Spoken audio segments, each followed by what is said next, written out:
So recording this a little bit differently. I have a tripod out in the kitchen, but I went out to a art event tonight. There's just a little hangout spot to meet up with some other artists.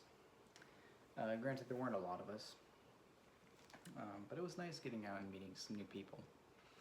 I must say, a lot of them are really talented. I mean, they're all really talented. They like to do mostly animated and cartoon drawings, but still, I have a greater appreciation of that now. Mainly because I'm looking at different styles of art, different artists, and I can more just appreciate the level of care that people put into their work, especially for, whether it be beginners or professionals, but especially professionals, I like to see the different styles that they incorporate. I'm definitely, I guess, the outlier in the group because I focus mainly on realism and photorealism. I'm trying to eventually dabble into hyperrealism, but I'm still trying to figure out which techniques would be best to get that across in a reasonable time frame. But I think I'm realizing that with hyperrealism, I'm just gonna have to spend tens of, maybe even hundreds of hours on a drawing. When I say hundreds, I mean for a large scale drawing. I might be spending close to like 100 hours on a mid-sized drawing. But I figure as well I would showcase some of the commission drawings that I'm doing. These are mainly for tattoo designs for someone. I'm not going to say who, obviously, for privacy's sake, but I think I'm going to make some prints of these so I can actually redo them at some point. But here's one completed design. Did a face with the eyes sewn shut. I did post this to my Reddit page as well, and apparently someone was mentioning that I look up basically actual stitching, because then again, I don't know what they look like exactly, so they make a fair point that I should at least look that up. But they did say that I have a lot of skill, just not a lot of experience when it comes to, knowing what something looks like exactly, but I'll take that compliment. This one I'm going to work on a little bit more tonight, maybe darken in some things, add more detail. I'm kind of liking it, but not really. This one is going to have its mouth sewn shut. So basically this person who's commissioning these pieces from me wants eyes sewn shut, mouth sewn shut, and then ears sewn shut. The ears part is going to be difficult because I've never seen that. I mean, I've seen the eyes and mouth sewn shut, but I've never seen someone's ears sewn shut. But, here's this one. It's supposed to kind of show their eyes rolling back a bit.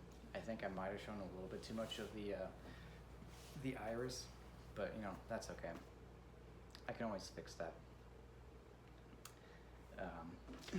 But I'm starting to actually feel a bit better. Today was a bit stressful at work. Not like super stressful, but I was getting a little bit annoyed because for about an hour and a half, it was me and 2 new people. So in other words, I've only been working at this store for 4 days, and now all of a sudden I am running around and instructing 2 other new hires on how to do things. And this is for $10 an hour with whatever tips I get. So you maybe call it 11 or $12 an hour. That's not worth it. But at least they showed up, I guess, a few minutes before I was supposed to get off, so at least I saved 5 minutes. But I still wasn't too happy about today. Granted, I could have completely melted down, but I didn't. I do think the next time that does happen, though, I'm gonna ask for a raise or I'm just gonna walk. If you can do this and have 3 new hires running an entire store for an hour and a half, and 2 of them don't even know how to use the register. I was the only one that knew how to use the register. How is that acceptable? And I was also figuring out the discounts and basically how to do, all these coupons for the first time on my own because they didn't necessarily show me. So, but, next time, if that does happen, I'm going to ask at least for, $15 an hour, because even though that's not enough to live off of, I feel like at the very least, if I'm going to help you to that extent, you would at least be able to pay me more. I mean, I'm literally organizing and managing 2 other people. Why am I getting paid $10 an hour plus tips, 15 an hour plus tips?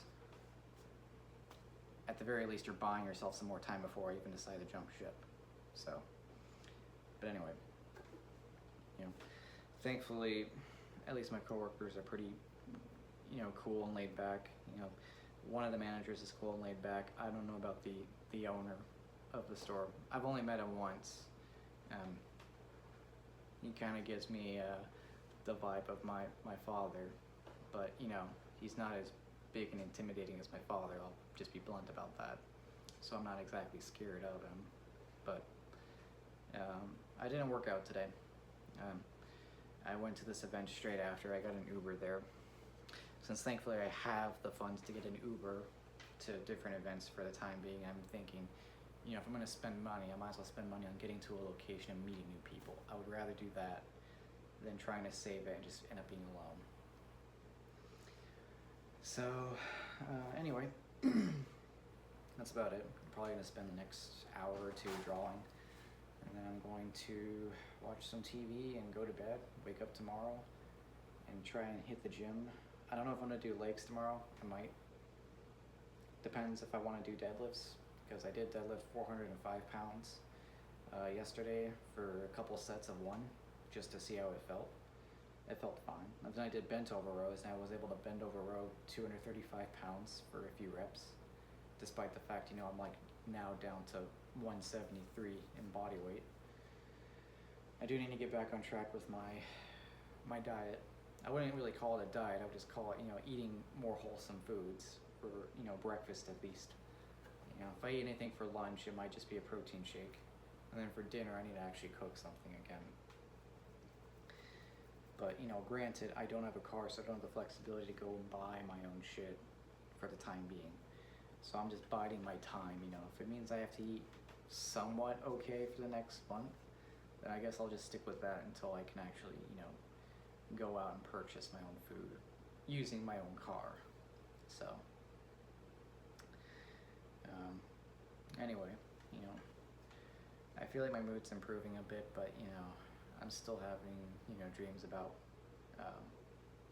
my relationship, and, you know, maybe I'll make a video just talking about the things I appreciated about the relationship, maybe some of the things that I just did not like. And it's not really to be nitpicky and just, you know, say everything bad about the relationship, because I know that I realize with everything in my life, I've only said the bad things. I haven't said the good things. So, you know what? Maybe instead I'll talk about the good things about my relationship, things that I liked, things that made me happy. So at least I have a record to know what I appreciate the most. So, anyway, this video is getting kind of long, so I think I'll end it here. I'll maybe post one more video in a bit. Maybe just talking about the positives in my relationship in the past. You know, I know it hasn't been very long since the breakup, but, you know, I do want a record of what I appreciate the most, and also what I really value in a person when it comes to dating, when it comes to a relationship. So anyway, that's it for now. Thank you for watching.